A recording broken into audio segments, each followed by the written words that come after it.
structure of the lesson again. I'm going to walk you through these different pieces here for you. So you're watching the video right now. Part of the way through the lesson, I'm going to have you blog an entry here about practicing the algorithm, and then you'll have a couple to try as homework. And then I put this answer key here just to check your work, right? So the hard part is there's no one right answer. Like there's multiple answers to how you might perform a task. Like even sorting numbers, there's actually about 20 to 40 different ways to sort numbers. They all have different algorithms. So there's not one right answer, but I put an answer key that once you're done with this, right, do it first, then you can kind of check your answers here. Obviously, just copying the answers from the answer key is not going to help you at all. Think it through and try it. Same thing is true in these videos, right? I encourage you to think through the examples. Don't just watch me do them. Pause the video and try them when instructed to do so. Okay, so before I dive too far into this about algorithms, I had a couple things. One, I just saw this the other day. I'm not sure what year it is when you are watching this video, but I have little doubt that computer programmers still a super in-demand job. So, I don't know, just something to keep in mind. I had a job pretty easy out of college. I was making way more than I would have ever made as a teacher. So, just know that, yeah, I don't know, it's a really strong job field.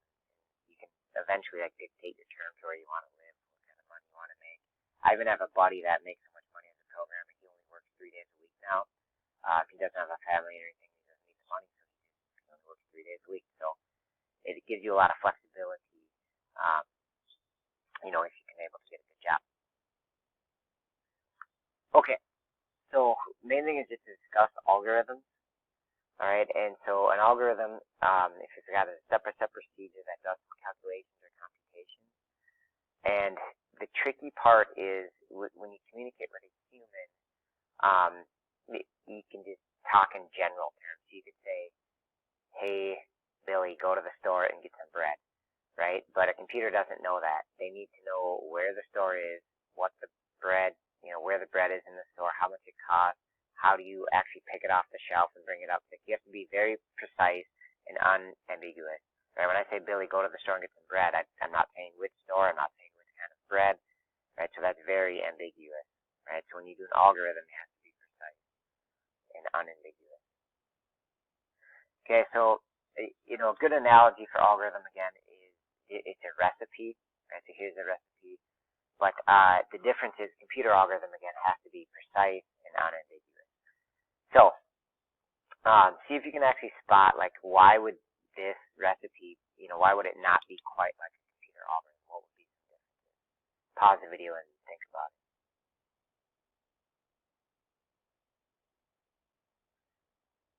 All right, so first example of being ambiguous is toss mixed together vegetables of your choice. Computer can't choose. You have to tell it which vegetables to put in. Toss, well, again, too ambiguous. You would want to say toss 50 times or something like that.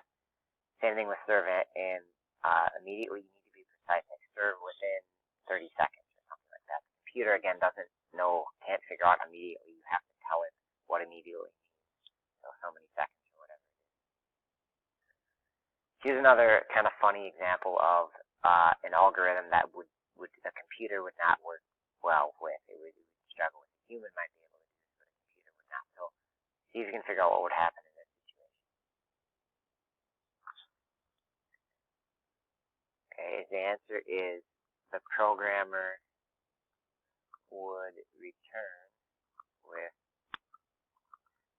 12 loaves of bread.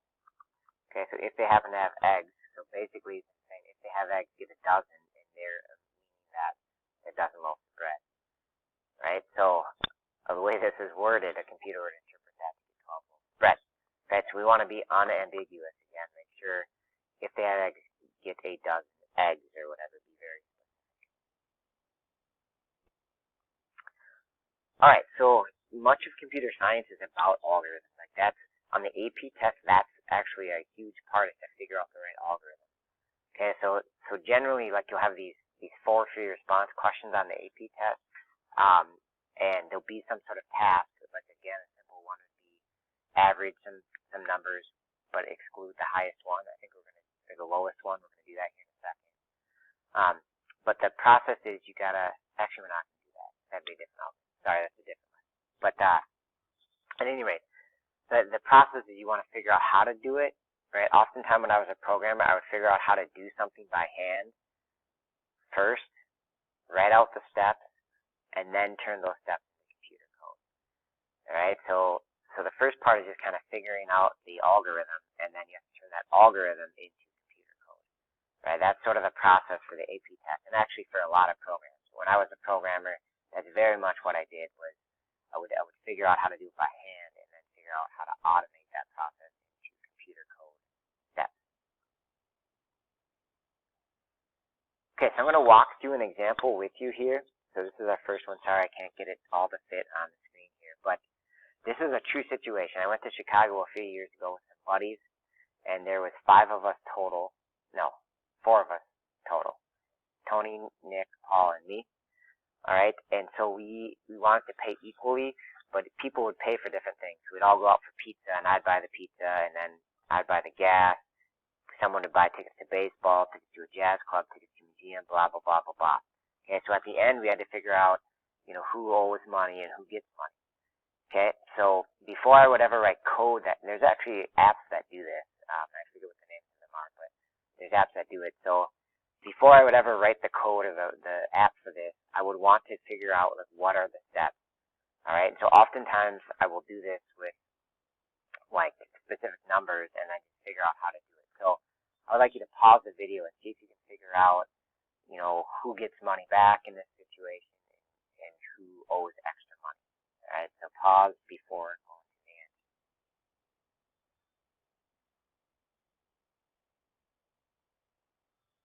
Okay, so here would be my algorithm for this. I'm going to kind of run out of space, but I'll do my best to fit it on here.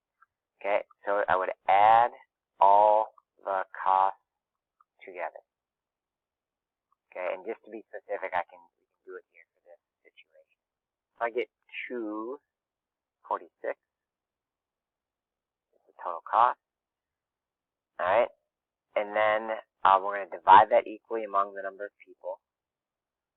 So in this case, divide by 4. Divide equally among people. Okay, so we're going to do 246 divided by 4. So it'd be 6150 in this case. Okay, and then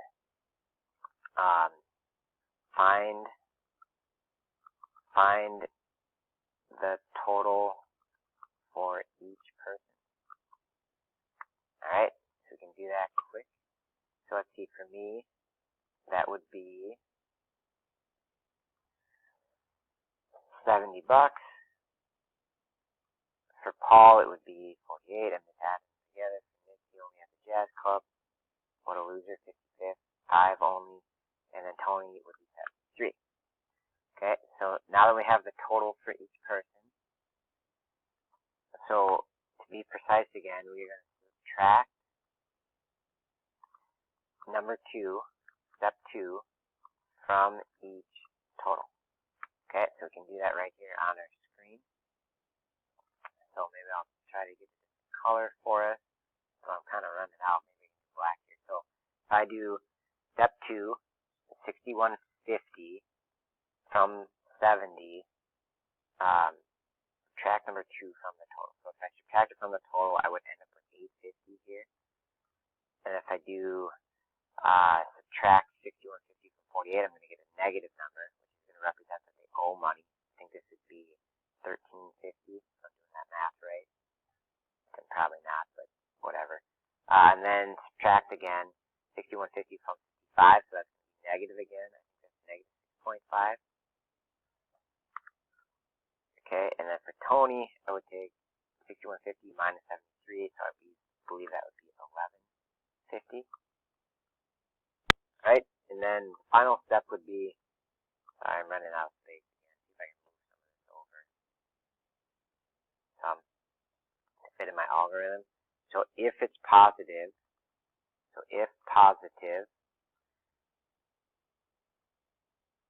that person gains money, and then if negative, they owe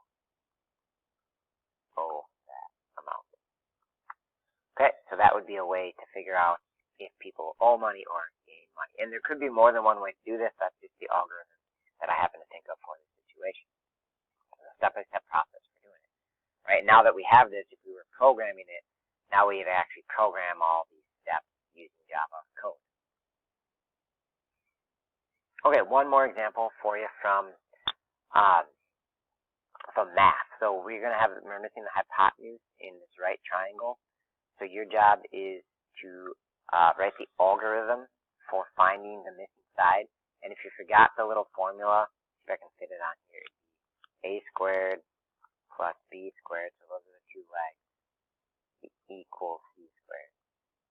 So if you forgot the formula there, so type out your algorithm, and this time I'm going to have you do it on Schoology. So here is the algorithm blog, so type it in there before watching the answer here. Pause the video. All right, again, not more than one right way to do this, but I would say square leg 1, square leg 2. So I'm doing the a squared and the b squared part. So add step 1 and step 2 together. Okay, that's going to be the sum. And so now we're here. I guess you could write it out in actual steps here for you. That might help to make it more concrete. Square 5 and 12, right? So we have 25, sorry for the poor writing, plus 144 equals x squared. Alright, so we add them together, so it'd be 169 equals x squared. Alright, and so now in our process, now we just have to square root step number 3. Down here, my step is now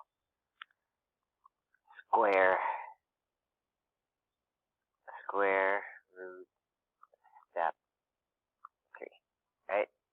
So in this case, we get x equals 13. Alright, so that would be the process for finding the hypotenuse. Alright, and notice that this is a general form. Sometimes students will say square 5, square 12, add them together, and then take the square root, which is fine, but you generally want to do it generically. So this would work for any right triangle when you have the two legs. This is just the process for doing it. Right, and I guess the only other thing I could maybe add here, if I want to be really specific, is we would want to display step 4 or something, display it to the user or something like that. Okay, so that's the second example of an algorithm, again, a step-by-step process to complete a specific task, right? And again, when you code them in computer science, you want to be as specific as possible. All right, all that remains then in this lesson for you is algorithm homework, which is just a couple more examples for you to try. The first one has like a challenge question to it, so you can type both answers in that first question if you want a real challenge. See if I can preview it for you.